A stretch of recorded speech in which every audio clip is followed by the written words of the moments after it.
right, Les, we'll start with you. So, let's just kind of go on some of the bigger picture of just church planting, or just even the issue of class distinction. And so some people have raised that question. And so by raising the issue of class, working class, middle class, are we not in danger of drawing a division in the church or exacerbating a cultural divide? This is a big question, even the point of having the conference. And so, there you go. Thought I'd start with that one. Listen, I get this silly question all the time. I haven't said anything about class. In fact, I was very clear in the beginning that class is a social construct, right? It's not biblical. I've been very clear about that. I'll be very clear at the end when I end.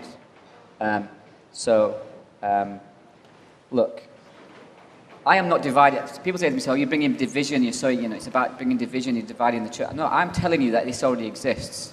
I'm merely bringing to light a division that clearly exists and is felt by a huge number of people in the country. Very few of us are Christians from our communities. As many of you know, we're pastoring and trying to reach into our communities, how hard it is. Not how hard it is just to reach them, but to hold out that friendship and they cross the divide into the culture of your churches. It's hard, isn't it? It's graft. So it exists. It's a fact. It's not... I refute any notion that class is a biblical... Class is not a biblical... It's a social construct. Yeah. But just because it's not biblical doesn't mean it's not a social reality for those of us who live in it. Right. And so, that's why I didn't do a whole thing on history of class and all that. I just think it's just unimportant. Yeah, but it's something that we've got to talk about because it's present in our communities. Yeah. And so, so when we think about... To be clear, we're more classist than middle class people. Let me be very clear about that. That's true. We're the ones who talk about it all the time, not you guys. So, to be clear. So when we think about church planting in a poor community, so on a scheme, on a council estate, how does that look different than church planting in a middle-class community? So just think about just starting when you move in, what are some things that a church planter or a church plant team maybe need to be think differently than if they were going to the suburbs or to a wealthier part of town from day one? Did you listen to the talk I just did? It's a question you're asking. So not just thinking, but about methodology, about equipping your team, leading your team. I've never done it in a middle-class suburban context, so I'm not speaking from vast amounts of experience here. I think the main thing for me was getting over the temptation to think that I knew this community because I grew up in this city. Right. And so persuading my team and putting the reins on, especially the cultural outsiders, to slow down and do the work of understanding the culture before we launch a service. So from a lot of people in my team who were middle class like myself, they were raring to go and had to really give them a speeding ticket and say, listen, slow down, because although you may have lived in this area for 2 minutes now, you're not trusted and you don't understand the differences, the emotions that we've seen today. And so you put out a blog early on when you started the church in Gracemount, and you were really telling people not even to come in and be a part of the launch of your church and the team early on. Why do you in one sense invite people to come and join you, but at the same time say, wait, step back a little bit? Yeah, so we wrote a blog just ahead of launch Sunday, because loads of people had said, oh, we hear you're launching, we're desperate to come and encourage you from partner churches. And so we wrote this blog saying, please don't come to our church launch. Because we'd spent 3 years trying to understand our community and then create a church and a community that would be understood by and hopefully attractive to. And if all of a sudden you have 100 middle-class Christians from outside coming in to encourage us, then people from our community would have all these assumptions and caricatures of what church is would be confirmed on the very first Sunday of our church launching. So that created a lot of heat. I got a lot of hate mail off the back of that blog from middle-class Christians saying, we've given you lots of money, how can we not come to your church? Right. But just misunderstanding what we're trying to do. And so the rent-a-crowd thing might work in some situations, but for us it would have killed us on day one. What about then revitalizing an existing church? Some would say... Let me just help him answer. I don't think there's that much difference. I'm not asking for any special... There's no magic bullet. People need to hear about Jesus. We've got the gospel. We have a responsibility to take the gospel to people who need to hear about Jesus. Am I missing something? And we've got to cross all cultures and stuff. There's not that much difference. The main aim of doing this is that there are, and Acts 29 will hold their hands up to this, and others is, there are no guys coming to plant churches, very few coming to plant churches in our communities. Lots of services being provided into our communities by Christians, but that's not the same thing. Yep. And so what we need the middle class. Let me be very clear, because everybody thinks I hate middle class people. I married one, and she's quite nice. And we need you. Look how well he spoke. He's a lad. He hates all this, but he's a lad, isn't he? That lad, he has given up. He gave up a career, because it is a career for these guys, up the ladder. He did his Oak Hill, or whatever it's called, up, and he stopped it all and said, no, I'm going to go into a council estate and graft on my own. That's what we need. We need this. So I'm not saying we don't want them. We need you, but we need you to come and hear what we're saying and come and plant in our communities. And it'll just look like the churches in your communities, hopefully. How we integrate is the key. But I think how we do that is through diversity in terms of how we lead our plants. Yep. You're going to love this question. It wasn't your question, but it was just a correction of some of the stuff. You're going to love this question, Mess. So some would assume that maybe the best way to start a church in a housing estate would be to start a house church. Yeah, well, that some would be wrong. And so does church look different in a poor community? Like the Sunday gathering, what you do week to week? No. Yep. No, my church looks like pretty much a bog standard church. You come in, we read the Bible, we sing songs that are meaningful, not this pop drivel. Culturally, I prefer hymns. They sing them much better. I don't know why that is. I'm not a musician. I'm just letting you know. And I prefer hymns because they teach very good theology and help guys who learn orally just repeat and understand. Our service is about an hour long. I'll preach for 35 minutes of that. And we'll all have some scran or hang out together and then go home. Repeat. People come to the service and they're completely disappointed. Right. They're like, well, what did you want me to do? Have like a waterfall in the corner and some candles and we all sit on bean bags.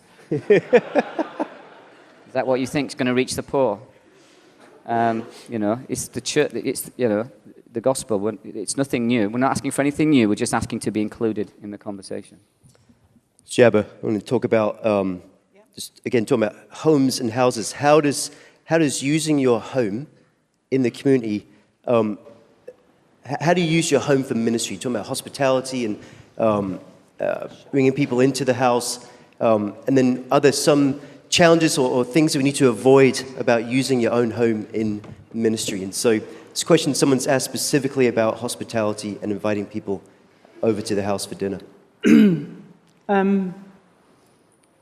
I find this question weird. Yeah, we get it a lot, don't we? Yeah, but just because it just isn't what we do.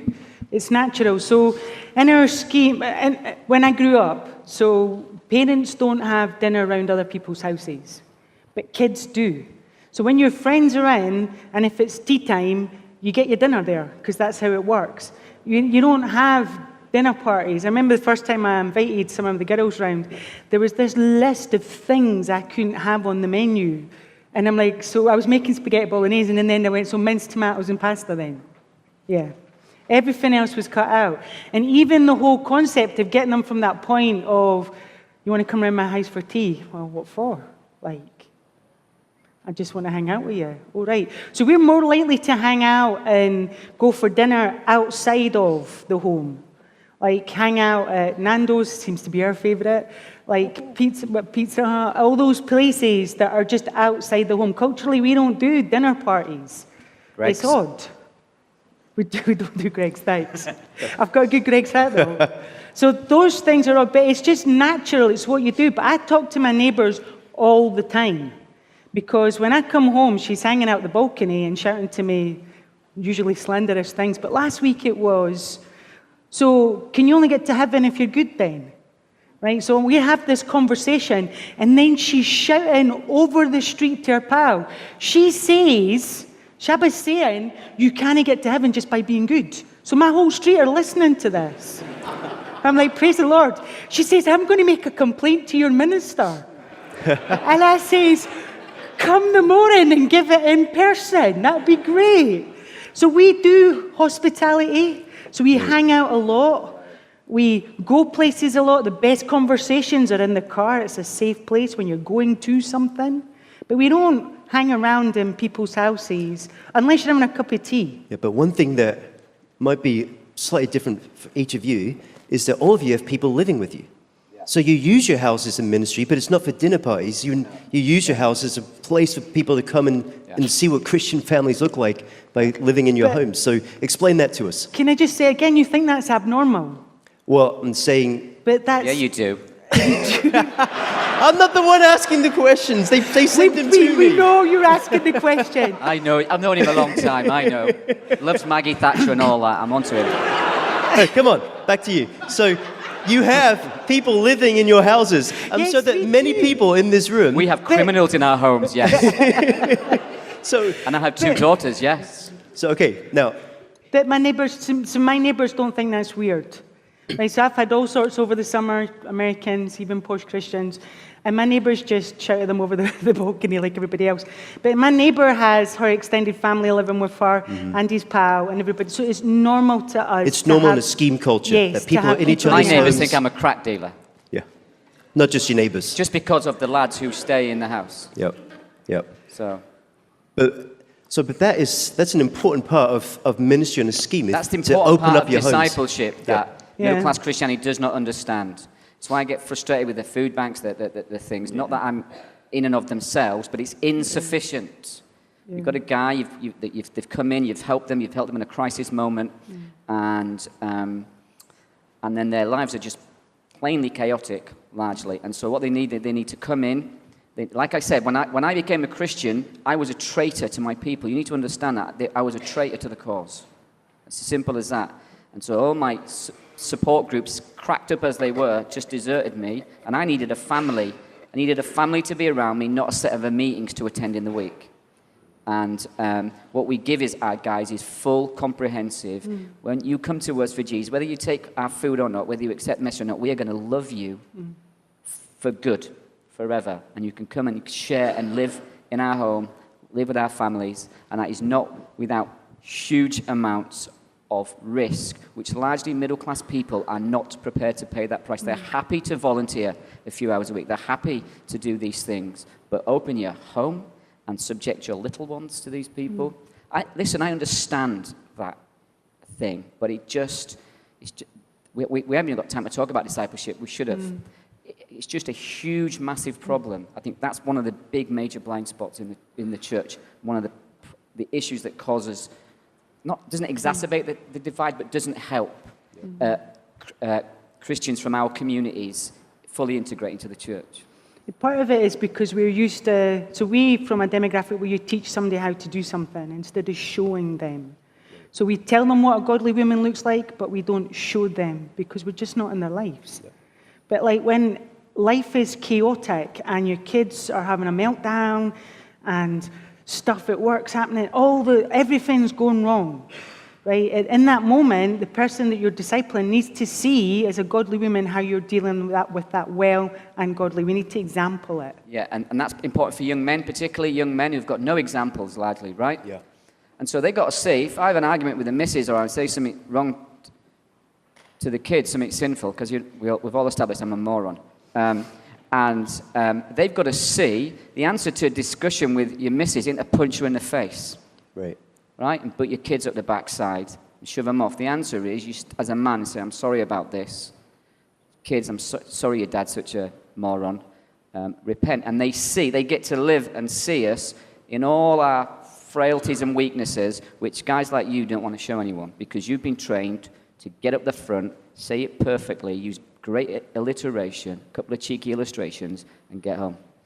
And that's why it's absolutely critical that if you want to serve in a church in a poor community, you've got to live in the community.